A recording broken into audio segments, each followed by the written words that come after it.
জাহাবী রহিমাহুল্লাহ তার প্রসিদ্ধ গ্রন্থ আল কাবাইরে একটি ঘটনা বর্ণনা করেছেন। একজন লোক বর্ণনা করেন, একবার আমি দেখলাম শহরের অলিতে গলিতে একজন মানুষ ঘোরাফেরা করছিল, যার পুরো হাত কেটে ফেলা হয়েছিল।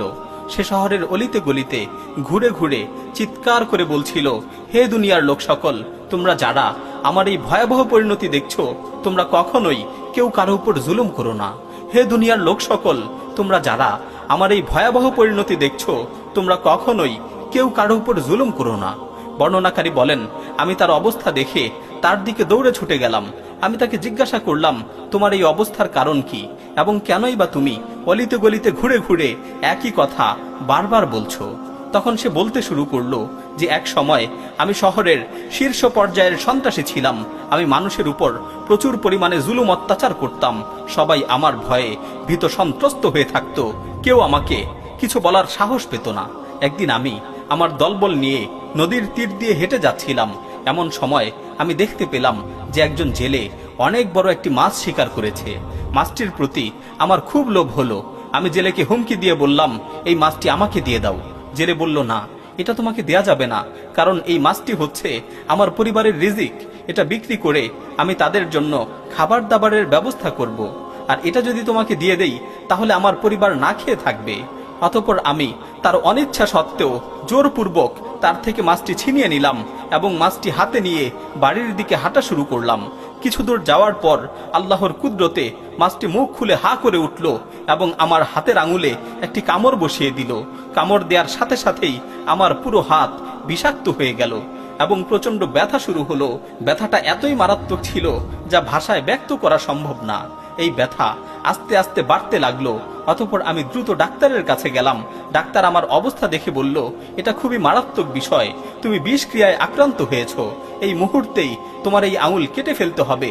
যদি এখনই কাটা না হয় তাহলে কিছুক্ষণের মাঝেই এই বিষক্রিয়া পুরো হাতে ছড়িয়ে পড়বে, তখন পুরো হাত কেটে ফেলতে হবে।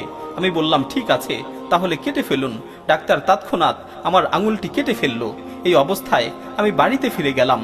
কয়েকদিন অতিবাহিত না হতেই আমার হাতের কবজি পর্যন্ত আবারও আগের মতোই প্রচন্ড ব্যথা শুরু হলো। আমি আবারও ডাক্তারের কাছে গেলাম।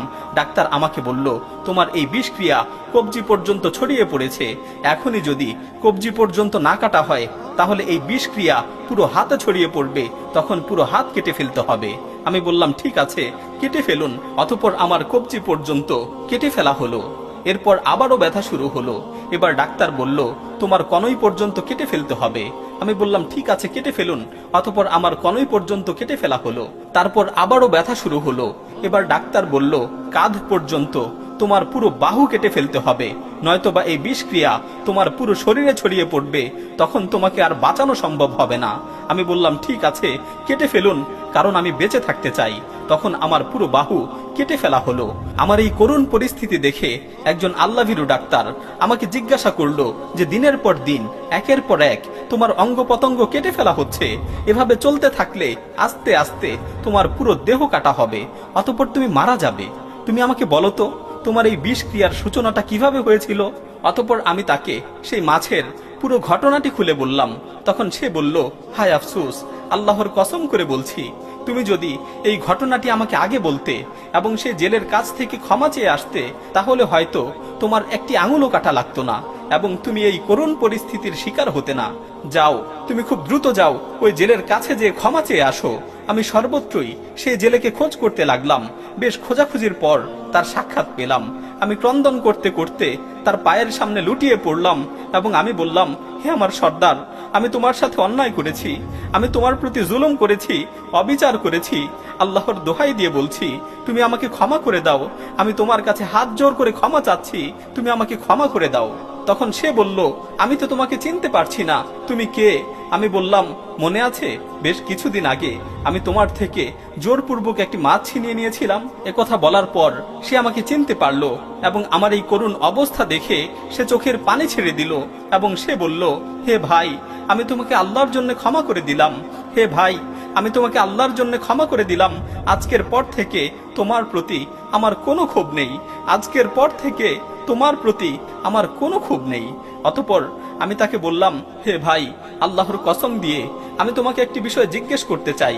আমি যেদিন জোরপূর্বক তোমার থেকে মাছটি ছিনিয়ে নিয়েছিলাম, সেদিন তুমি আমার বিরুদ্ধে কি বদদোয়া করেছিলে।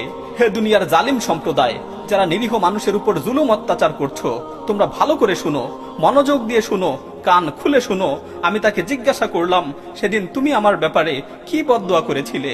সে বলল, হ্যাঁ, সেদিন আমি তোমার ব্যাপারে আল্লাহর কাছে ফরিয়াদ করে বলেছিলাম, আল্লাহুম্মা মান আরানি কুওয়াতাহু ফি যাফি ফাআরিনি কুওয়াতাকা আলাইহি।